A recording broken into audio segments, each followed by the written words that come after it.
Hello friends, आज का हमारा टॉपिक वेक्टर प्रोडक्ट या फिर हम उसको बोल सकते हैं cross product of A vector. तो पहले हम इसके सिंबल के बारे में देखेंगे। It is denoted by cross sign.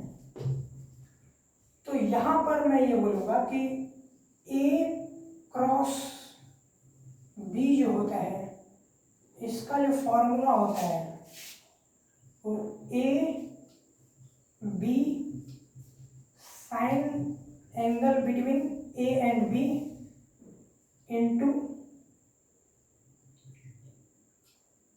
N cap.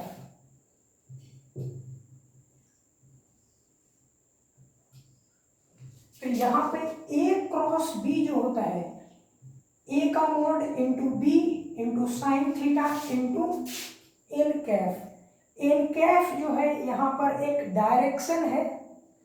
तो पहले हम इन टर्म को समझेंगे, फिर एन कैफ के बारे में हम बात करेंगे। तो यहाँ पर मैं ये बोलूँगा ए जो है ए की मैग्नीट्यूड है, बी की मैग्नीट्यूड है, और साइन थीटा जो है, थीटा यहाँ पर ए और बी के बीच की जो एंगल है। और अब हम यहाँ पर बात करने वाले हैं एन कैफ क्या है। तो एन कैफ जो है वो एक डायरेक्शन है, जो कि अगर हम किसी भी दो वेक्टर का क्रॉस प्रोडक्ट लेते हैं तो उसके साथ उसके एसोसिएटेड एक डायरेक्शन बनता है। वही डायरेक्शन यहाँ पर एन कैफ से डिनोटेड है। वो डायरेक्शन किधर होता है वो चीज़ हम निकालना सीखेंगे। तो यहाँ पर पहले मैं ये बोलूँगा कि अगर दो वेक्टर का क्रॉस लेते हैं तो वो एक वेक्टर बनता है, एक वेक्टर क्वांटिटी बनता है। जैसे हमने देखा था कि दो वेक्टर का हम स्केलर लेंगे, स्केलर प्रोडक्ट लेंगे, मीन्स की डॉट प्रोडक्ट लेंगे, तो वो जो बनता है सिर्फ और सिर्फ मैग्नीट्यूड बनता है, मीन्स की वो एक स्केलर क्वांटिटी बन जाता है। लेकिन वहीं पे अगर हम बात करें क्रॉस प्रोडक्ट की, तो दो वेक्टर का यदि हम क्रॉस प्रोडक्ट लेते हैं तो वो एक वेक्टर क्वांटिटी होता है। उस वेक्टर का डायरेक्शन एन कैफ की डायरेक्शन के तरफ होगा, और एन कैफ का डायरेक्शन कहाँ होगा उस चीज़ को निकालने सीखेंगे हम लोग, और वो चीज़ काफ़ी इम्पोर्टेंट है। तो यहाँ पर मैं ये बोलूँगा कि वेक्टर ए है और ये कोई वेक्टर बी है, ये कोई वेक्टर ए है और ये कोई दूसरा वेक्टर बी है। तो जो एन कैफ की जो डायरेक्शन होगी हम वो किधर होगी और उसको कैसे हम कैलकुलेट कर सकते हैं। तो इस केस में मैं ये बोलूँगा कि जो एन कैफ होगा वो इस बोर्ड के परपेंडिकुलर और बाहर की तरफ होगा, इधर होगा, इधर बाहर की तरफ। अब वो चीज़ कैसे हम कैलकुलेट कर सकते हैं उस चीज़ के बारे में यहाँ पर समझते हैं। तो इन कैफ की डायरेक्शन को कैलकुलेट करने के लिए हम राइट हैंड थंब रूल का इस्तेमाल करेंगे, राइट हैंड थंब रूल का इस्तेमाल करेंगे। तो राइट हैंड थंब रूल क्या कहता है, प्लेस योर फिंगर अलोंग ए। जो क्रॉस प्रोडक्ट में पहले वाला टर्म है उसके तरफ आपको ये पूरा हैंड इस तरीके से प्लेस करने हैं। तो मैंने क्या किया कि इसके तरफ प्लेस कर दिया। उस दूसरा रूल कहता है curl your finger in the direction of second term, means की वेक्टर बी की तरफ मुझे इसका जो फिंगर है उसको कर्ल करना है। तो जैसे ही मैं करूँगा तो thumb will give the direction of given vector. तो जो थंब होगा वो इसका डायरेक्शन बताएगा। तो मैंने क्या कहा, ए क्रॉस बी का जो डायरेक्शन होगा हम किस तरीके से निकालेंगे। पहले हम क्या करेंगे कि ए की तरफ हैंड को रखेंगे, हैंड को रखेंगे, फिर बी की तरफ फिंगर को कर्ल करेंगे, बी की तरफ फिंगर को कर्ल करेंगे। तो जो थंब होगा वही हमारा डायरेक्शन ऑफ इन कैफ देगा। तो जो थंब होगा वो डायरेक्शन ऑफ इन कैफ देगा। तो यहाँ पर जो इन कैफ की जो डायरेक्शन है वो प्लस के कैफ यानी कि बोर्ड के परपेंडिकुलर है, इस बोर्ड के परपेंडिकुलर। ठीक है, तो इस तरीके से हम डायरेक्शन को निकाल सकते हैं। ये चीज़ मैं लिखवाऊंगा नहीं, ये चीज़ आपको खुद यहाँ पर लिखने होंगे। कि मैं बोल देता हूँ कि पहले आपको फिंगर को प्लेस्ड करना है पहले वेक्टर की तरफ, और सेकेंड आपका जो स्टेप होगा, curl your hand in the direction of second vector. आपका जो हैंड होगा, उसको फिंगर होगा, उसको सेकेंड वेक्टर की तरफ कर्ल करना है। जो हमारा थंब होगा वो डायरेक्शन देगा यहाँ पर। ठीक है दोस्तों, तो अब हम यहाँ पर इसके प्रॉपर्टीज के बारे में बात करने वाले हैं। तो यहाँ पर अब हम बात करने वाले हैं प्रॉपर्टीज ऑफ वेक्टर प्रोडक्ट। तो वेक्टर प्रोडक्ट के प्रॉपर्टीज के बारे में बात करने वाले हैं यहाँ पर। तो पहला जो प्रॉपर्टी होता है, it doesn't follow commutative law.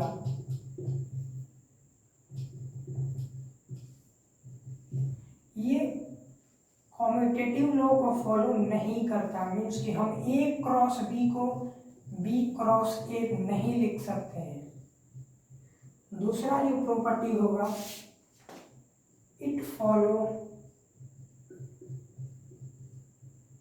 Distributive law.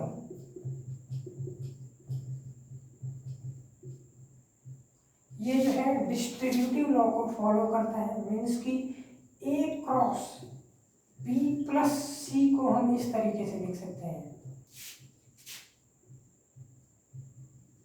A cross B plus A cross सी। तीसरा प्रॉपर्टी की अगर हम बात करें तो ए क्रॉस ए 0 होता है if angle A cross B 0 होता है if angle between vector is 0। अगर एंगल जो दो वेक्टर के बीच में 0 है तो मैं ये बोलूँगा कि ए क्रॉस बी की जो वैल्यू होगी वो 0 के बराबर होगी। तो यही हमारा है कुछ बेसिक प्रॉपर्टी। और कुछ प्रॉपर्टी को पढ़ेंगे हम, तो देखते हैं। तो यहाँ पर मैं ये बोलूँगा कि आई क्रॉस आई, जे क्रॉस जे, के क्रॉस के की जो वैल्यू होगी वो 0 होगी, क्योंकि इनके बीच जो एंगल बनेगा वो 0 बनेगा। तो अब हम यहाँ पर कैलकुलेट करने वाले हैं हमारा पांचवा प्रॉपर्टी, जिसमें कैलकुलेशन हम करेंगे आई क्रॉस जे। हम किस तरीके से कैलकुलेट कर सकते हैं, इसका वैल्यू क्या होगा। तो इसको कैलकुलेट करने का तरीका ये है, आप इन शॉर्ट याद भी रख सकते हैं, लेकिन मैं यहाँ पर प्रॉपर तरीके से कैलकुलेट करवाना चाह रहा हूँ ताकि किस तरीके से ये वैल्यू आया वो चीज़ आपको समझ आ पाए।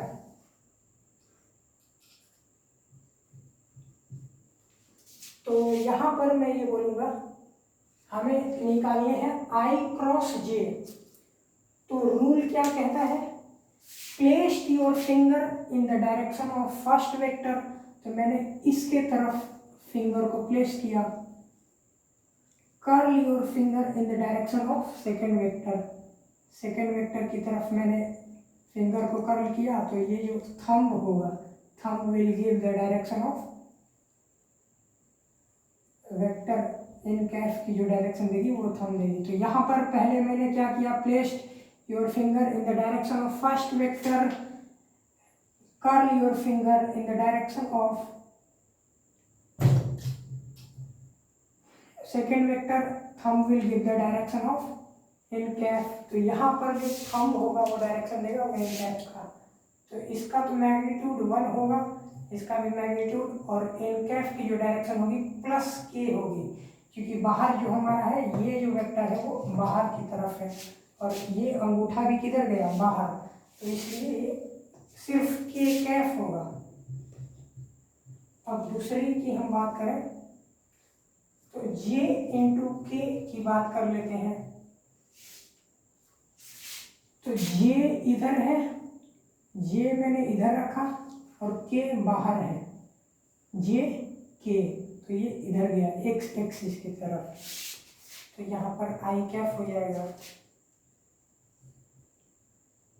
k cross i। k किधर है, बाहर, इस तरीके से रखेंगे, k बाहर है और i इधर, तो j की तरफ। तो इस तरीके से आप कैलकुलेट कर सकते हैं। तो अब हम यहाँ पर कुछ क्वेश्चन लेंगे और फिर हम इस कॉन्सेप्ट, यहाँ पर एक क्वेश्चन दे रखा है i प्लस जे ए है, b वेक्टर j प्लस के है, फाइंड a क्रॉस b। तो हमें a क्रॉस b की वैल्यू निकालने है। तो a क्रॉस b जो होगा i plus J cross j plus के। तो हम जानते हैं कि यह डिस्ट्रीब्यूटिव लॉ फॉलो करता है, तो हम इसको जब डिस्ट्रीब्यूट करेंगे तो ये i cross j plus i cross k plus j cross j plus j cross k बनेगा, और ये वैल्यू 0 होगी, और i j k होता है प्लस i k को कैलकुलेट करना है। तो मैं ये बोलूँगा,